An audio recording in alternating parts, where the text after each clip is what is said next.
Assalamualaikum warahmatullahi wabarakatuh. Hai sahabat Ritek Media, berjumpa lagi di channel ini. Semoga sahabat-sahabat semua selalu diberikan kenikmatan sehat dan selalu dalam keberkahan Allah Subhanahu wa Ta'ala. Pada video kali ini, sahabat akan dibawa ke kisah sejarah hijrahnya Nabi Muhammad SAW ke Madinah dan strategi dakwah Rasulullah SAW ketika beliau sudah di Madinah. Nah sahabat, mari kita simak alur kisah sejarah Nabi Muhammad hijrah ke Madinah yang diambil dari beberapa referensi kitab-kitab karangan para ulama. Peristiwa hijrah Nabi Muhammad SAW dari Mekah ke Yathrib atau diperkirakan pada Juni 622 Masehi menjadi tonggak penting dalam sejarah Islam. Dalam hijrah itu, Nabi bersama Abu Bakar As-Siddiq, sang sahabat terkasih, menempuh perjalanan panjang ratusan kilometer, termasuk bertahan 3 hari di Gua Thur menuju tempat yang kelak berubah nama menjadi Madinah. Tahun-tahun menjelang hijrah itu, Muhammad kehilangan istri tercinta yaitu Siti Khadijah, disusul dengan meninggalnya sang paman sekaligus pelindungnya yaitu Abu Thalib. Orang-orang Mekah semakin terbuka dalam menyerang Nabi Muhammad SAW. Sementara itu di Yathrib, suku yang dahulu dominan Bani Qailah terpecah menjadi 2 faksi yang bermusuhan, Aus dan Khazraj. Mereka baru saja merasakan perang Bud'ah, perang sipil dan konflik terbesar keempat yang menelan lebih banyak korban. Pada musim panas 620 Masehi, 6 orang dari suku Khazraj datang ke Mekah untuk berziarah. Mereka sementara tinggal di Aqobah. Di sanalah orang-orang ini bertemu dengan Muhammad. Nabi tidak mengenal mereka, tapi orang-orang ini sudah mendengar soal beliau dan kenabiannya. Ketika Rasulullah menyampaikan ajaran, mereka langsung menerimanya. Pencerahan yang dialami 6 orang itu menjadi awal perubahan. Musim panas berikutnya 621 Masehi, ada 12 orang dari Yathrib yang kembali datang ke Aqobah, termasuk 2 dari suku Aus. Mereka kemudian berbaiat kepada Nabi yang dikenal sebagai Baiat Aqobah pertama. Ajaran Islam yang sederhana memikat makin banyak orang. Pada 622 Masehi di Aqobah ada delegasi 73 laki-laki dan 2 perempuan. Di bawah terang bulan terjadilah Baiat Aqobah kedua. Dalam peristiwa Aqobah Baiat kedua itu, Rasulullah SAW membaiat orang-orang Yathrib yang isinya adalah untuk mendengar dan taat baik dalam perkara yang mereka sukai maupun yang mereka benci. Yang kedua, untuk berinfak baik dalam keadaan sempit maupun lapang. Yang ketiga, untuk beramar ma'ruf nahi mungkar. Yang keempat, agar mereka tidak terpengaruh celaan orang-orang yang mencela di jalan Allah. Yang kelima, agar mereka melindungi Muhammad sebagaimana mereka melindungi wanita-wanita dan anak-anak mereka sendiri. Musim panas 622 Masehi itu, Muslimin Mekah diam-diam mulai hijrah ke Yathrib secara sendiri-sendiri atau dengan kelompok kecil. Lambat laun yang tersisa tinggal rumah tangga Nabi dan Abu Bakar. Orang-orang Mekah berencana untuk mengakhiri hidup Muhammad secepatnya. Mereka mulai khawatir dengan kekuatan baru Islam yang terbentuk di Yathrib. Rencana disusun, setiap kabilah mengajukan seorang pemuda tangkas bersenjata. Tujuannya adalah membunuh Nabi bersama-sama. Dengan cara itu, Bani Abdul Manaf tidak dapat memerangi semua kabilah sebagai balas dendam. Selain itu, tebusan darah yang tertumpah dalam penyergapan malam itu akan ditanggung bersama. Pada sore hari, sebelum penyergapan, Nabi sudah mendapatkan petunjuk dari Jibril. Tiba saatnya untuk hijrah. Ia langsung menemui Abu Bakar dan menyusun rencana keberangkatan. Sementara itu, Ali bin Abi Thalib diminta Nabi untuk tinggal di Mekah, menjaga barang-barang yang dititipkan kepada beliau di rumah.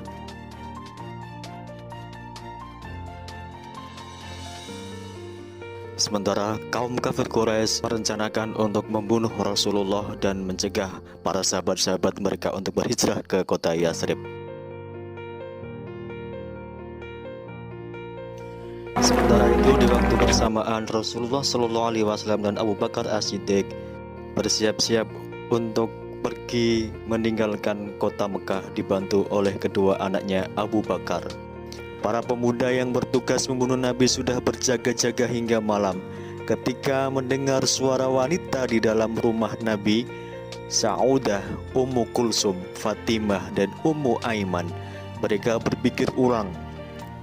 Orang-orang ini tidak mau mempermalukan diri dengan melanggar kesucian rumah seorang Arab. Selain itu, melihat seorang yang mengenakan selimut hijau Nabi, selimut yang dibawa dari Hadramaut, para pemuda itu memilih menunggu. Situasi berubah jadi kacau ketika fajar tiba dan mereka menyadari pemakai selimut itu bukanlah Nabi Muhammad SAW, tetapi Ali dan Muhammad dan Abu Bakar sudah keluar dari Mekah pada malam penyergapan itu, lolos begitu saja dari pandangan mata mereka. Nabi dan Abu Bakar memang memilih rute dan waktu yang tidak seperti perjalanan pada umumnya. Mereka tidak langsung bergegas ke Yasrib, tetapi ke arah selatan menuju gua di Gunung Sur. Nabi dan Abu Bakar bertahan 3 hari di gua. Sepanjang waktu itu mereka mendapatkan bantuan putra-putri Abu Bakar, Abdullah dan Asma. Mereka memperoleh informasi pula bahwa orang-orang Mekah menawarkan hadiah 100 ekor unta bagi siapa saja yang bisa menemukan Muhammad dan membawanya kembali. Ketika Rasulullah sudah pergi ke luar kota, yaitu ke Madinah, orang-orang kafir di Mekah berkumpul di balai-balai rumah Abu Jahal. Siapapun yang bisa membawa kembali Muhammad hidup atau mati, jika mati, penggal kepalanya dan bawa kemari, maka akan kami beri hadiah 100 onta merah yang hitam legam, kata Abu Jahal. Suraqah bin Malik pun bergegas memacu kudanya dan segera mencari Rasulullah. Dengan kecepatan yang tinggi, kuda Suraqah akhirnya dapat menyusul Nabi. Ketika hampir mendekati Rasulullah, Suraqah menjadi terkejut.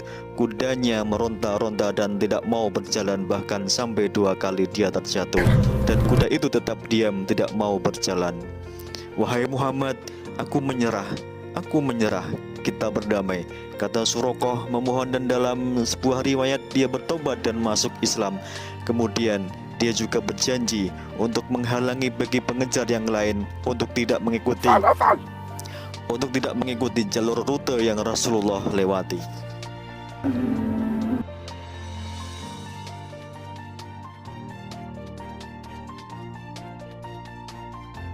Kedatangan Rasulullah sudah sangat dirindukan oleh para sahabat-sahabatnya yang lebih dahulu hijrah ke Madinah dan kaum Ansor, dan mereka juga khawatir dengan keadaan beliau selama dalam perjalanan.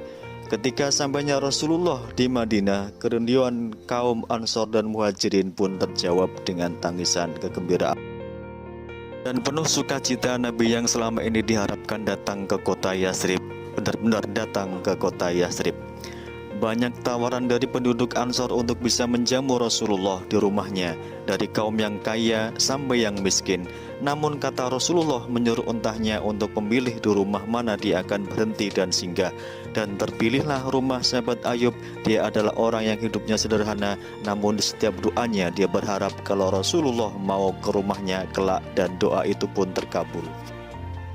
Ketika Rasulullah tiba di Madinah saat berhijrah, hal pertama yang dilakukan baginda Nabi adalah membangun masjid, yakni Masjid Nabawi. Tempat yang dipilih untuk membangun masjid itu merupakan pilihan unta Nabi saat pertama kali berhenti di Madinah dalam sebuah riwayat. Masjid tersebut menjadi tempat sholat bagi seluruh kaum muslimin di Madinah. Sebelumnya lokasi itu merupakan lahan kosong yang ditumbuhi beberapa pohon kurma dan dijadikan kuburan beberapa orang musyrik. Yang kedua yang dilakukan Nabi adalah membangun ukhuwah Islamiyah. Dalam hal ini, Nabi SAW mempersaudarakan kaum Ansor, Muslim Madinah, dengan kaum Muhajirin, Muslim Mekah. Kemudian yang ketiga, menjalin persahabatan dengan pihak-pihak lain yang non-Muslim untuk menjaga stabilitas di Madinah. Nabi menjalin persahabatan dengan orang-orang Yahudi dan juga orang-orang Arab. Sahabat-sahabat dari Ahmadiyah, demikianlah alur kisah perjalanan Nabi Muhammad SAW hijrah ke Madinah.